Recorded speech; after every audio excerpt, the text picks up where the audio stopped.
Medical स्टोअरमध्ये औषधाच्या नावाखाली अंमली पदार्थांच्या विक्रीवर डांग जिल्हा पोलिसांनी कारवाई केली। वघई डांग जिल्ह्यात मेडिकल स्टोअरमध्ये औषधाच्या नावाखाली अंमली पदार्थांची विक्री रोखण्यासाठी कडक तपासणी।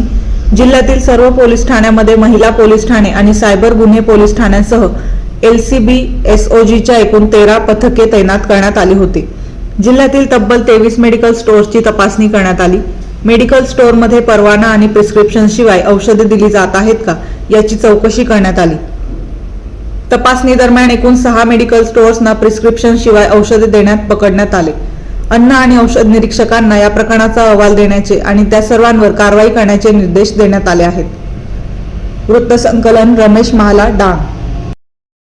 गुजरात राज्यના ગૃહ મંત્રાલય તરફથી તેમજ રાજ્યના પોલીસ વડા શ્રી વિકાસ સહાય તરફથી એક પરિપત્ર જાહેર કરવામાં આવેલો હતો કે રાજ્યની અંદર જે મેડિકલ સ્ટોરની અંદર કેટલીક દવાઓના નામે કેટલીક નશીલા દ્રવ્યોનું વેચાણ થઈ રહ્યું છે અથવા તો કેટલીક જે મેડિકલ સ્ટોર છે એની અંદર વગર લાયસન્સ કે વગર પ્રિસ્ક્રિપ્શન વગર દવા આપવામાં આવે છે તો તે તમામ મેડિકલ સ્ટોર્સ ઉપર તપાસ કરીને યોગ્ય કાર્યવાહી કાયદેસરની કાર્યવાહી કરવા માટેની સૂચના મળતા डांग जिल्लाના પોલીસ અધિક્ષક શ્રી યશપાલ જગણિયા સાહેબની સૂચના અને માર્ગદર્શન અનુસાર જિલ્લામાં કુલ અલગ અલગ પોલીસ સ્ટેશન 4 પોલીસ સ્ટેશનની અલગ ટીમો, મહિલા પોલીસ સ્ટેશન તેમજ સાયબર ક્રાઇમ પોલીસ સ્ટેશન, SOGની ટીમ તેમજ LCB લોકલ ક્રાઇમ બ્રાન્ચની ટીમ પણ બનાવવામાં આવી હતી। આમ કુલ 13 જેટલી ટીમો જિલ્લાના અલગ અલગ 23 જેટલા મેડિકલ સ્ટોર્સ ઉપર તપાસ કરતા કુલ 6 મેડિકલ સ્ટોર્સ ઉપર ગેરરીતિ જોવા મળી હતી, જેમાં લાયસન્સ વગર તેમજ પ્રિસ્ક્રિપ્શન વગર દવા આપતા જાણવા મળ્યું હતું। તે તમામના ફૂડ એન્ડ ડ્રગ ઇન્સ્પેક્ટરને રિપોર્ટ કરવામાં આવ્યા છે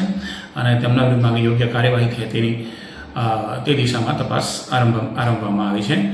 આમ જિલ્લામાં લગભગ 13 જેટલી ટીમ દ્વારા 23 જેટલા મેડિકલ સ્ટોર્સ ઉપર તપાસ કરીને એમાં ખાસ કરીને શામગાન, સાકરપાતળ, આહવા, સાપુતારા, સુધીર, પીપલધાર, વઘઈ તેમજ કાલીબેલ વિસ્તારોમાં પણ આ રીતના તમામ મેડિકલ સ્ટોર્સ ચેક કરવામાં આવ્યા હતા અને એ રીતે જિલ્લામાં જે રીતે દવાઓમાં નશીલા દ્રવ્યોનું વેચાણ થાય છે તેની તપાસ કરવામાં આવી હતી।